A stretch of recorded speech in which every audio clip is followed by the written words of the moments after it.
Dragi naši pratioci, donosi se šokantan preokret u istrazi najveće pljačke u Raškoj u posljednjih mnogo godina.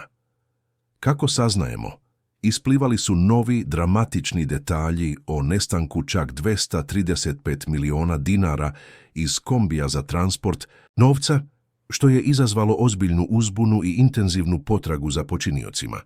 U glavnom sujetu dana jeste informacija da su radnici obezbeđenja koji su tog dana pratili kombi prošli detaljan poligraf. Time se dodatno pokušava utvrditi ko je naručio, isplanirao i izveo ovu filmsku pljačku koja se dogodila na putu između Raške i Novog Pazara.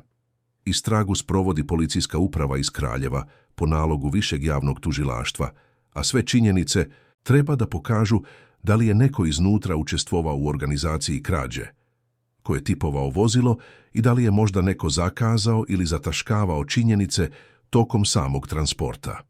Istražioci proveravaju svaku sitnicu, od toga da li je poštovan svaki detalj propisanih procedura, do toga da li je kombi imao svu obaveznu opremu.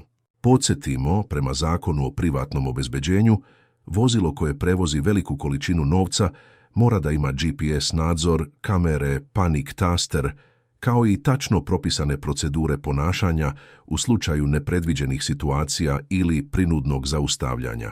A šta se zapravo dogodilo tog dana?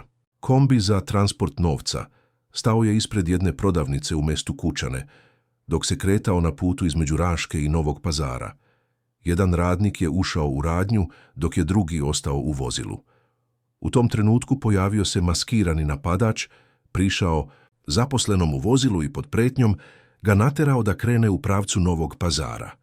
U mestu Batnjika razbojnik je izbacio vozača na sporednom putu, oduzeo mu pištolj, a kombi zatim odvezao i ubrzo zapalio. Vozilo je pronađeno potpuno uništeno, bez novca i u plamenu. Ovaj slučaj još više je uzburkao javnost jer se postavlja ključno pitanje da li je sve unapred planirano uz pomoć nekoga koji je imao informacije o kretanju novca i bezbednosnim tačkama. Istraga ide u više pravaca, dok policija svakodnevno traga za počiniocima i onima koji su eventualno stajali iza cele operacije.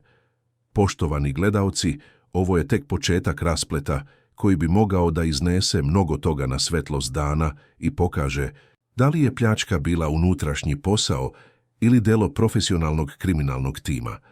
Ostavite svoje mišljenje u komentarima, verujete li da je neko iznutra učestvovao ili je sve delo dobro organizovanih profesionalaca.